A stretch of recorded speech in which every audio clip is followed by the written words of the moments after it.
Technique number 4 of yellow belt is deflecting hammer. Deflecting hammer because we are not forcibly blocking on this point. We are using what's known as a hammer strike, which is a closed hand fist. It can be used in multiple ways. Our hammer here in this case is our deflection. Like we said, deflecting hammer. Block if you want to use the wrong term in terms of terminology. But again, the idea is it is pushing the kick that's coming at us offline.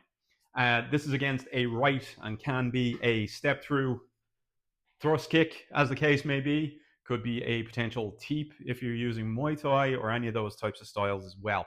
Again, it is the long leg off the back coming through and kicking directly center mass at us.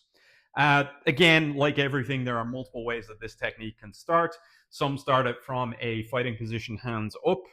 Okay, others will start it from a standing position, hands up. It is very key here on this technique that our hands are up to begin with.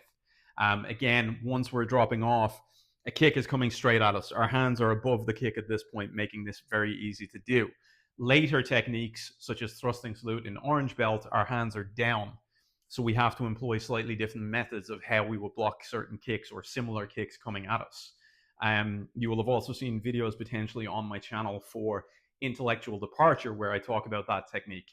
It is a technique that used to exist. It is now missing. Watch that video. You'll get my thoughts on that one as well. But just to call it out here, what if your hands are up? And then you have deflecting hammer. What if your hands were down? Then you would have intellectual departure. But again, you would be covering a line that is not very often covered, or if at all, within the Kenpo system nowadays as well. Again, watch that video, watch the intellectual departure one. You'll get what I'm talking about there. For the purposes of this technique, however, we can start it from either, as we said, a fighting position, or we can start it from a standing position. In both cases, the hands will be raised. This is more naturally where your hands are raised. It's potentially an interview stance or a fence or whatever you want to call it if you want to make it less formal than a fighting stance. So from here, what we're going to do is our first step drag technique using the step drag maneuver. We are going to essentially drop with our left foot and drag our right foot to a cat position. So again, from here, we're going to drop off the line. If the line is coming directly at me, I want to get off that line. So I'm going to drop off that line.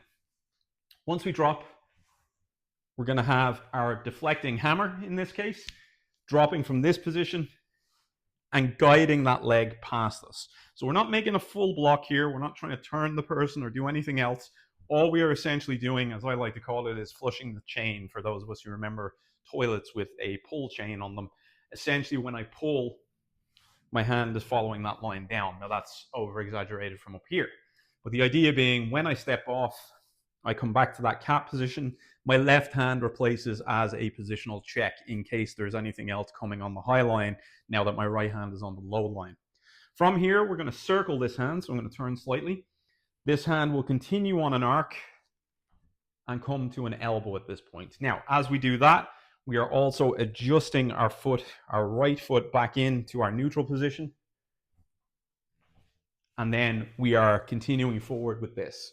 The left hand covering on the low line and the right elbow coming into the face here as well. So again, pulling through, we have overlapping circles in this case, here and here, okay?